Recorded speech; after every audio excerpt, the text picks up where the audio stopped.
धर्म स्नेही बंधुओं, प्रकृति का वातावरण है और प्रकृति अपने वातावरण से स्वतः चल रही है।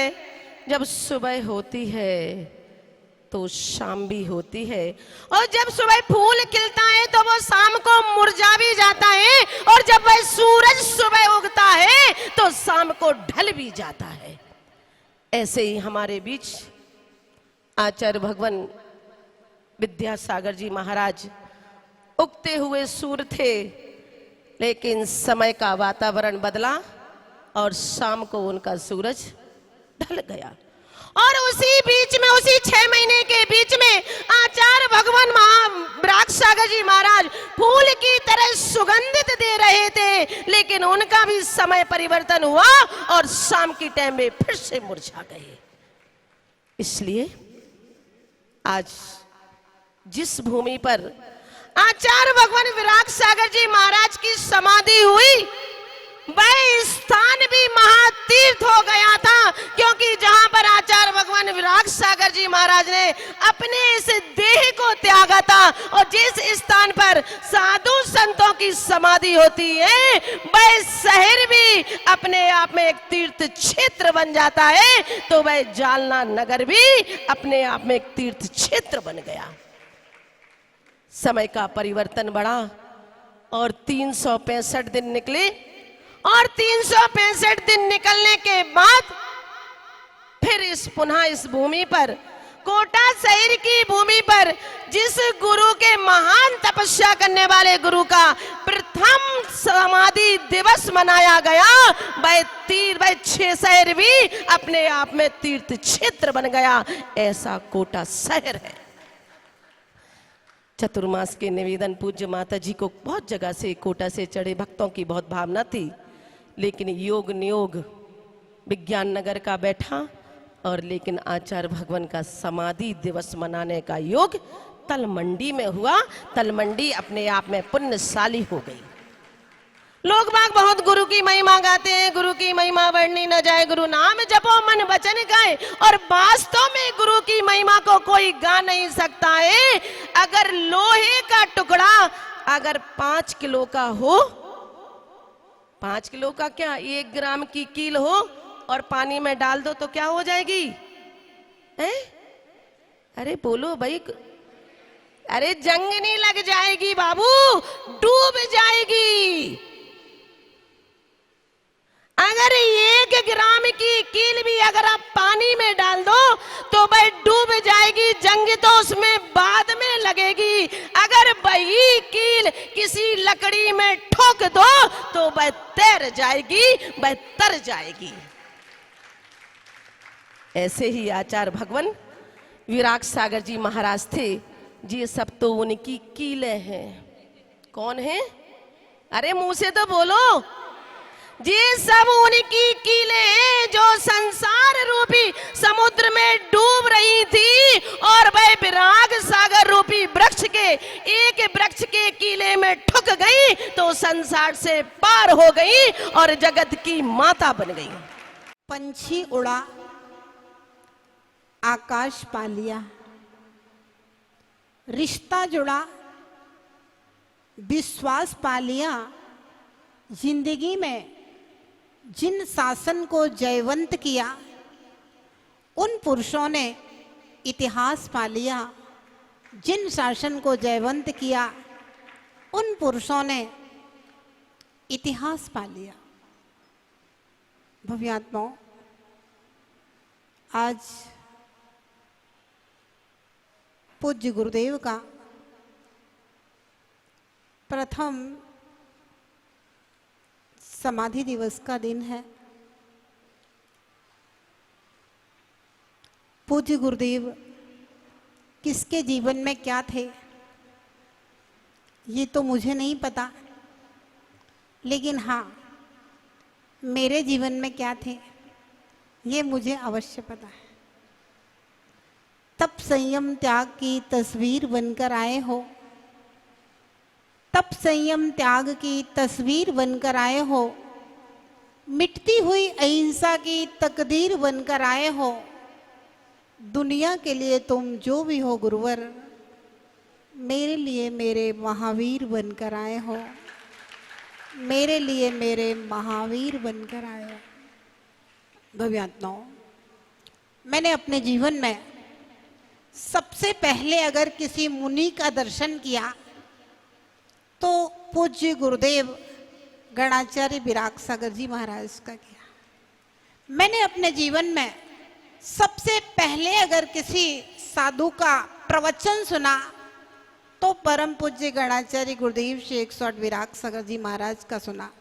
मैंने अपने जीवन में सबसे पहले अगर किसी मुनिराज के हाथ के ऊपर ग्रास रखा तो परम पूज्य गणाचार्य गुरुदेव श्री 108 विराग सागर जी महाराज के हाथ पर रखा। मैंने अगर अपने जीवन में सबसे पहले किसी मुनि से बात की तो सबसे पहले गणाचार्य गुरुदेव श्री 108 विराग सागर जी महाराज से की। हम लोग उस समय बहुत छोटे हुआ करते थे।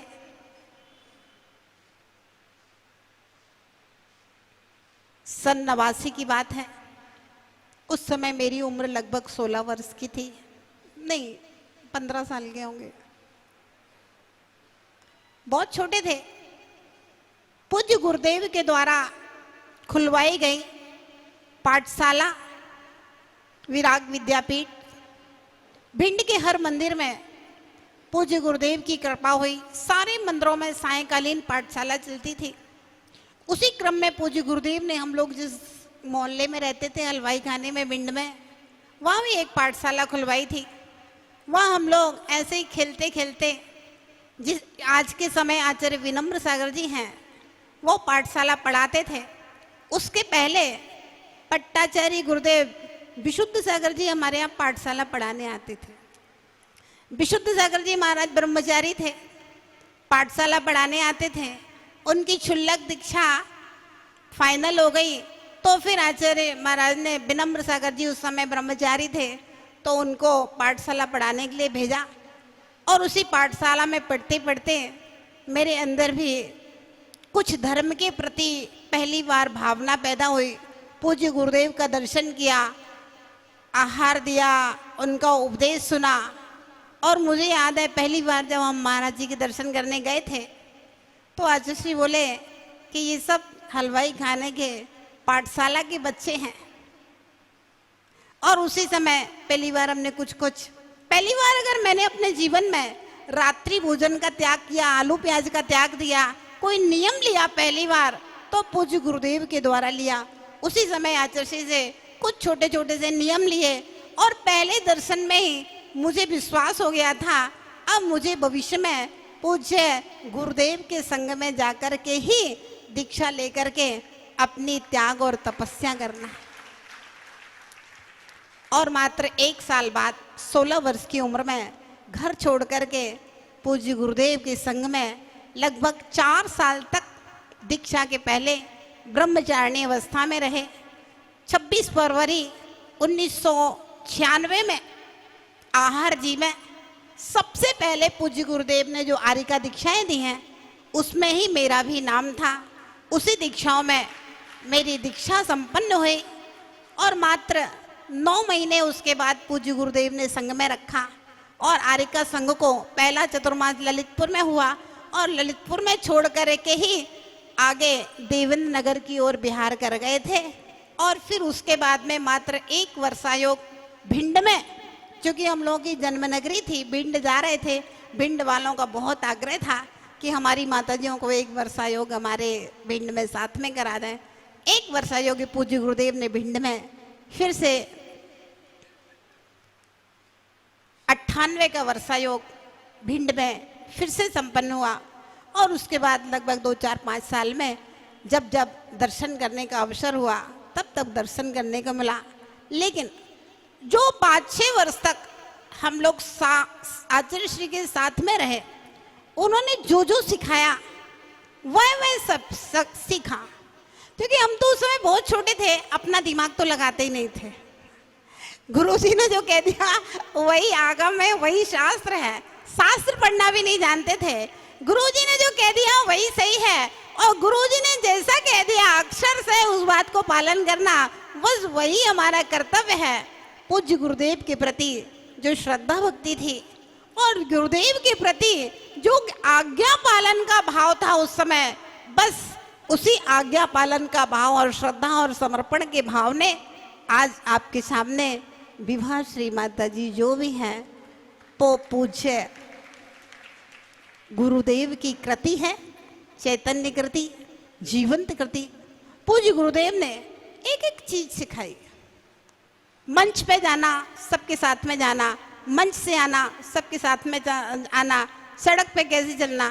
पूज्य गुरुदेव जब तक हम लोग संग में थे, हम लोगों के संग में कोई भी किताब पढ़ना अलाउ नहीं थी। बस मैं जो पढ़ा रहा हूं वही पढ़ो या फिर प्राचीन आचार्यों का आगम पढ़ो, बस। किसी से बात करना अलाउ नहीं था। जब तक हम लोग संग में रहे तब तक किसी पुरुष से बात करने का तो सवाल ही नहीं है। लेडीज और लड़कियों से भी बात, 2-4 लोग ऐसे रहते थे जिनसे बोलते थे, बाकी किसी से नहीं बोलते थे। तो वही किसी से नहीं बोलने देना, किसी से नहीं बोलना, अपने ज्ञान में ज्ञान चित्र दत्त चित्र रहना, ये सब पूज्य गुरुदेव की आज्ञा। कैसे समाज में रहना, एक छोटी सी घटना बताते हैं। जब कभी किसी समाज में पहुंचते थे, हम लोग ब्रह्मचारिणी थे, तो अब समाज में पहली बार पहुंचो, थोड़ी व्यवस्थाएं अव्यवस्थित होती हैं। तो जो हम लोग महाराज से कहते थे, अच्छा श्री यहाँ कैसी व्यवस्था है, यहाँ के कैसे लोग हैं, ये ऐसा है, ये ऐसा है, ये अव्यवस्था है।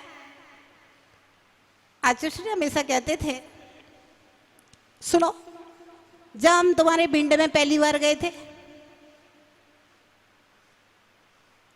बोले उस नशिया में जाकर के रुके थे, क्योंकि भिंड में सबसे पहले अगर कोई युवा साधु आया और उसने जिन शासन की प्रभावना की तो वो थे आचार्य विराग सागर जी महाराज। बोले हम जब पहली बार भिंड गए थे तो उस समय बोले नशिया में रुके थे, और बोले जिस कमरे में रुके थे तो बोले उस कमरे में जमीन में 1-1 अंगुल धूल थी, और बोले पूरी दीवारों के ऊपर, छत के ऊपर बोले मकड़ी के जाले लगे थे। बोले अगर दीवार से टिक जाओ तो पूरी पीठ में मकड़ी का जाला लग जाए। बोले 15 दिन तक मैं उसी कमरे में रुका रहा बिना झाड़ू लगाए, बिना झाड़ू लगे, और मंदिर में जाकर के बस स्वाध्याय करता था। और वहीं आश्रम की 2-3 बूढ़ियां चौका लगाती थी, वो लौकी की सब्जी, मूंग की दाल, रोटी वाली, बोला चौका, बस उसमें हार करके आ जाते थे। लेकिन जब समाज ने देखा कि इतनी छोटी उम्र के, लगभग उस समय आचार्य श्री की आयु बहुत कम, 24 साल की रही, 23-24 साल की रही। समाज ने देखा कि इतना युवा साधु और प्रवचन करके भी जानता है। स्वाध्याय करते थे तो 10-5 लोग स्वाध्याय में आकर के बैठ जाते थे। फिर चैत्यालय मंदिर की कमेटी लेकर के आई, और फिर जो पूज्य गुरुदेव की जिनवाणी उनके मुख से खिरी, उसके बाद तो भिंड वाले उनके दीवाने थे। पूरा चतुर्मास महती धर्म प्रभावना के साथ कराया। हर मंदिर में पूज्य गुरुदेव के द्वारा विराग विद्यापीठ खुलवाए गए, उनके नाम का स्कूल, उनके नाम से पूरा वो पाठशालाएं वगैरह, बहुत सारी चीजें आचार्य श्री के नाम से है।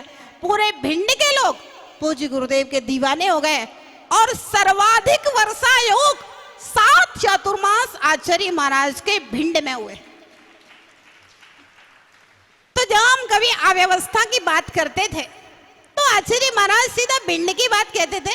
बोले तुम्हारे भिंड में मैं ऐसे ही रहा हूं, किसी भी समाज में जाओ 15 दिन शांति पूर्वक रहो, कोई व्यवस्था नहीं मांगो, ना किसी श्रावक के ऊपर चिल्लाओ, ना कुछ कहो, और ऐसे ही रहो। जब 15 दिन में श्रावक आपको देख लेगा तो वो अपने आप आपकी व्यवस्था करेगी, खूब धर्म प्रभावना होगी। तुम अगर पहले दिन से श्रावक के ऊपर, कमेटी के ऊपर चिल्लाना शुरू कर दोगे तो ध्यान रखना, लोग व्यवस्था तो कर देंगे लेकिन कोई आपके प्रति श्रद्धा नहीं कर पाएगा, समाज आपके लिए समर्पित नहीं हो पाएगा। ये शिक्षा है पूज्य गुरुदेव ने प्रैक्टिकल जीवन जीते हुए दी। बहुत सारी चीज, हम लोग ब्रह्मचारिणी थे ना, तो कुछ नहीं, आज से तो प्रवचन किए, उठाया, बिहार कर गए। उस जमाने में ना कोई गाड़ी होती थी साथ में, ना कोई नौकर होता था। ब्रह्मचारिणी हो तो कोई गांव वाले आदमी से कहो। कभी कभी हम लोगों ने तो बैलगाड़ी तक में सामान रखे और आगे वाले गांव तक पहुंच गए, और पूरा संघ का सामान, अपना सामान, और पूरा का पूरा सामान लेकर गए। तो पूज्य गुरुदेव कहते थे कितने भी बड़े बड़े भक्त हों, लेकिन उसके बाद में साधक को हमेशा एक साधारण सा जीवन जीने की आदत होना चाहिए। हर परिस्थिति में समाज है, कभी सिंहासन पे बिठाएगा तो कभी आपके रास्ते में कांटे बिछा देगा।